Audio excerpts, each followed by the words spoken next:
Assalamualaikum warahmatullahi wabarakatuh. Bismillah, alhamdulillah, wassalatu wassalamu ala rasulillah Muhammad ibn Abdillah, la hawla wala quwwata illa billah. Jumpa lagi dengan saya Yayan Suryana dalam channel Babe Yayan Ceger. Ya, pada kesempatan ini saya akan membahas tentang kitab Mukhtarul Ahadits yang ditulis oleh Sayyid Ahmad Al-Hashimi. Kitab ini berisi ribuan hadis dengan sistem huruf hijaiyah dari alif sampai iya. Kalau hadisnya dimulai dari huruf alif saja ba, mulai hadis dimulai dengan huruf ba terus sampai huruf iya, sehingga beliau mengumpulkan ribuan hadis dan diterangkan maksud dan tujuan daripada hadis-hadis tersebut. Mudah-mudahan karena ini hadis Nabi Muhammad SAW, ketika membacanya dengan ikhlas, mendengarnya dengan ikhlas pula, insya Allah menjadi nilai pahala di sisi Allah Subhanahu wa Ta'ala. Bismillahirrahmanirrahim. Hadis yang pertama dari huruf alif tentang keistimewaan Nabi Muhammad sallallahu alaihi wasallam. Qala Nabi sallallahu alaihi wasallam, dan berkata siapa Nabi Muhammad sallallahu alaihi wasallam, ati babal jannati, kata Rasul, aku mendatangi pintu surga yaumul qiyamati, di hari kiamat. Fastaftihu, maka kemudian aku meminta untuk dibukakan pintu tersebut. Fayaqulu, maka berkata siapa al-khazin, malaikat penjaga pintu surga. Kata malaikat, man anta, siapakah engkau? Kata Nabi, faqulu, aku berkata, kata Nabi, Muhammad, aku adalah Muhammad sallallahu alaihi wasallam. Fayaqulu, maka berkata lagi malaikat penjaga pintu surga, bika umirtu alla aftaha li ahadin qablaka. Malaikat penjaga pintu surga berkata, bika, karena engkau, umirtu, aku diperintah, alla aftaha, untuk tidak membukakan pintu surga ini, li ahadin, kepada seorang pun, qablaka, sebelum engkau. Hadis riwayat Imam Ahmad dari Anas bin Malik. Anas bin Malik ini adalah pembantu Rasulullah SAW. Beliau pernah berkata, khadimtun Nabi SAW asyara sinin, aku berkhidmah, membantu Nabi selama 10 tahun.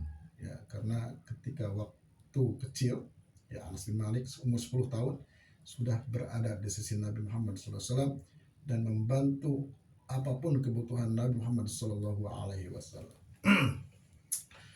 Jadi hadis ini menunjukkan tentang keistimewaan Nabi kita, Nabi Muhammad SAW, melebihi derajatnya, keistimewaannya, kemuliaannya daripada nabi-nabi dan rasul semuanya, melebihi derajatnya daripada semua manusia, bahkan jin sekalipun, adalah yang paling istimewa Nabi Muhammad SAW.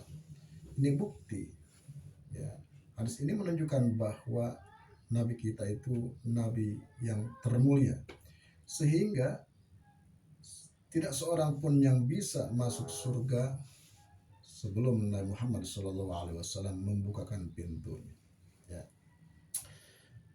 Dan kemuliaan Nabi Muhammad SAW bukan hanya sampai di situ, dan di hari kiamat pun, ketika manusia sedang kumpul di padang mahsyar, semua manusia dikumpulkan oleh Allah di padang mahsyar, mereka merasa kepayahan, kesusahan, penderitaan, menunggu putusan dari Allah Subhanahu wa Ta'ala dengan diturunkannya panasnya matahari, matahari digabungkan dengan bulan panasnya, kemudian diturunkan, jaraknya didekatkan, sehingga manusia merasa payah. Sekarang juga musim panas udah repot kita ya, apalagi nanti di padang mahsyar. Sehingga manusia kata Nabi berkeringat, ada yang sampai mata kaki, ada yang sampai lutut, pinggang, ya. Bahkan ada yang tenggelam dengan keringatnya sendiri, ya. Kecuali orang-orang yang dikehendaki Allah Subhanahu wa taala bisa bernaung, ya, dengan naungan Allah Subhanahu wa taala. Di situ semua orang merasa payah dan mereka semua ke sana kemari meminta pertolongan, dan ada yang menunjuki bahwa mintalah pertolongan kepada para nabi, ya. Mudah-mudahan para nabi, para rasul itu bisa memintakan syafaat kepada Allah Subhanahu wa taala untuk kita. Dan mereka semua berangkat. Yang pertama kali yang mereka datangi adalah Nabi Adam alaihissalam. Ketika datang kepada Nabi Adam alaihissalam, Nabi Adam dipintakan untuk memohon syafaat kepada Allah. Kemudian Nabi Adam pun berkata, nafsi, nafsi. Masing-masing ya. Saya merasa malu, kata Nabi Adam, meminta syafaat kepada Allah untuk kalian. Karena apa? Karena dulu aku pernah melanggar perintah Allah, memakan sebuah buah, ya, memakan buah yang dilarang oleh Allah Subhanahu wa taala di surga. Aku malu, aku tak sanggup, ya. Kemudian kata Nabi Adam, cobalah minta tolong kepada Nabi Nuh alaihissalam, ya. Mudah-mudahan Nabi Nuh bisa memohonkan kepada Allah untuk kalian. Kemudian berangkatlah mereka semua kepada Nabi Nuh alaihissalam, ya. Minta agar Nabi Nuh memohon syafaat kepada Allah untuk mereka. Kemudian kata Nabi Nuh, aku juga sama malu, ya, kepada Allah karena aku dulu pernah mendoakan mati kepada orang-orang kafir yang ada di muka bumi. Ya, kata Nabi Nuh, Rabbi la tadar minal kafirina dayyar, ya Allah jangan kau sisakan orang-orang kafir di muka bumi ini. Dan diijabah oleh Allah Subhanahu wa taala sampai banjir, ya, tenggelamlah semua kecuali orang-orang yang beriman kepada Allah Subhanahu wa taala. Kata Nabi Nuh, cobalah minta pertolongan kepada Nabi Musa alaihissalam. Mudah-mudahan Nabi Musa bisa menolong kalian. Kemudian manusia saat itu semua berangkat kepada Nabi Musa alaihissalam. Sama, Nabi Musa juga tidak bisa. Kata Nabi Musa, aku pun merasa malu kepada Allah karena dulu aku pernah membunuh orang tanpa sengaja. Ya, ketika ada perkelahian antara Bani Israel dengan kaum Kipti, ya, anak buahnya Fir'aun, tidak sengaja dipukul oleh Nabi Musa sampai meninggal dunia. Padahal tak sengaja, ya, pukulan Nabi, meninggal dunia. Sehingga Nabi Musa merasa malu, pernah membunuh orang tanpa sengaja, meminta pertolongan kepada Allah Subhanahu wa taala untuk manusia saat itu. Kata Nabi Musa, cobalah minta pertolongan kepada Nabi Ibrahim. Dan Nabi Ibrahim pun sama. Kata Nabi Ibrahim, aku juga merasa malu, ya, karena dulu aku pernah merasa berbohong 3 kali. Ya. Berbohong pertama ketika ditanya tentang istrinya Sarah, ya, oleh Raja Mesir yang suka wanita. Apabila dia sudah suka terhadap wanita tersebut, apabila wanita tersebut bersuami, maka dibunuhlah suaminya. Dan Nabi Ibrahim ditanya, ini siapa? Ya, Nabi Ibrahim berkata, ini adalah saudaraku. Hada ikhwati. Ini adalah saudaraku, kata Nabi Ibrahim. Ya, padahal itu adalah istrinya. Yang kedua, Nabi Ibrahim pernah berbohong kepada ayahnya ketika diajak berpesta di kerajaan Namrud saat itu. Ya. Nabi Ibrahim berkata, ini sakim, aku sakit ayah, aku gak bisa ikut. Padahal Nabi Ibrahim saat itu sehat, ya. Dan yang ketiganya, ketika Nabi Ibrahim ditangkap oleh Raja Namrud karena menghancurkan berhala-berhala, ya.